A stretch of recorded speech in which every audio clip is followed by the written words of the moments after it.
زیاتر لە 110,000 هاوڵاتی کوردستان بوونەتە قوربانی پێداتەقینەوەی مین. تەنیا لە سەنتەری بوژانەوەی جەستەیی هەولێر سەرووی 9,000 پەلی دەستکرد بۆ ئەوانە دروستکراون کە بەهۆی پێداتەقینەوەی مین یان هەر ڕووداوێکی تر بەشێکی جەستەیان لەدەستداوە. ئەمڕۆ 4 نیسان ڕۆژی جیانی هۆشارکردنەوەی لە مین کە پێش 18 ساڵ لەلایەن نەتەوەیە گرتوەکانەوە دەستنیشان کراوە. بەپێی ئامارە فەرمیەکان بێت 6,000 کیلۆمەتری چوارگۆشە زەوی پیسبوو بە مین و پاشماوەی چەک لە عێراق هەیە. شاری بەسرا پیسترینیانە و دۆخەکە لە کوردستانیش جیاوازترە. لە کۆی 775 کیلۆمەتر زەوی پیسبوو ئێستا تەنیا 250 کیلۆمەتر ماوەتەوە. سنتەری هەولێر بۆ بژانەوەی جەستەیی لەلایەن خات سووری نەنەوتەوەیەوە لە ساڵی 1996 دامەزراوە. لە کاتی دامەزرانی تاوەکو ئێستا دەکرێت برین زیاتر لە 1200 کەس لەو سنتەرە ناویان تۆمار کردووە. دەکرێت برین 148 ئەو کەسانی کە ناویان لێرە تۆمار کراوە بەرکەوتوان یاخود پێویستیان بە پەلی دەستکردە و زیاتر لە 160 ئەوانەی کە پێویستیان بە پەلی دەستکردە بەرکەوتوانی مین و پاشماوەی تەقەمەنیەکانی جەنگن. ئەوانە هەر 2 ساڵ یاخود 3 سەرنجاڵێک پێویستیان بە نوێکردنەوەی خزمەتگوزاری هەیە.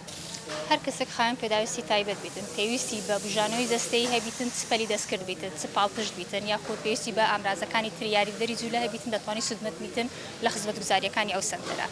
فلەوانەیە بەرکەوتوی مین بیتن یاخود بەهۆی نەخۆشیەوە وای لێ هات بیتن یاخود بەهۆی حوادثی سیارە وای لێ هات بە ئەمە عادەتەن هۆکارەکەی لە ڕەچاو ناگرین. ماتوڵ کە کەسی خاوەن پێداویستی تایبەتەوە پێویستی بە بژانەوەی جەستەییە لێرانە دەکرێت سودمەت بیتن و هەموو خزمەتگوزاریەکانیشمان خۆڕاییە. لە سنتەری هەولێر بۆ بژانەوەی جەستەیی پەلی دەستکرد تەنیا بۆ قوربانیانی مین دروست ناکرێت بەڵکو بۆ هەموو کەسێکە. عەزیز شەمدین هاوڵاتێکی دانیشتووی چۆمانە ساڵی 2016 بۆی پێداتەقینەوەی مین قاچێکی لەدەستداوە. ئەو دەڵێت فەرمانبەری دەستگای مین بووە، بەڵام کاتێک کە مندام کەوتووە لە وەزیفە دووریان قسۆتەوە و فەسڵیان کردووە. من لە 11 دوای 2016 لە منتیقەی چۆمان کە منتیقەیەکی حدودیە ناوچەیەکی سنووریە ڕوبەرێکی زۆر بە زەوی مین ڕێژکراو هەیە لەوێ لە 11 دوای 2016 لەوێ کەم ئەندام بەرمین کەوتم بەهۆی وەقاتی سەپم لەدەستدا و لە قاچی ڕاستی شەم پەنجەیەکم لەدەستدا ماوەی 8 ساڵە کەم ئەندامم هەر لە هەمان کات لە دوای دەرچووم لە نەخۆشخانە یەکسەر پەیوەندی بە کۆمیتەی نێونەتەوەی خات سوورەوە کرد بۆ پەلی دەستکرد لەو کاتەوە الحەمدولله پێی ڕۆم و هیچ گرفتم نییە.